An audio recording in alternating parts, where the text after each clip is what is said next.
أيها الشباب أذكركم بأن العالم جميعا ينظر إليكم.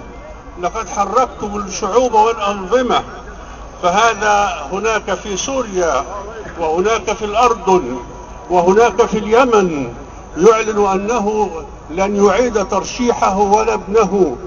أنتم الذين فعلتم ذلك كله. اسكت يسقط العميل، يسقط العميل.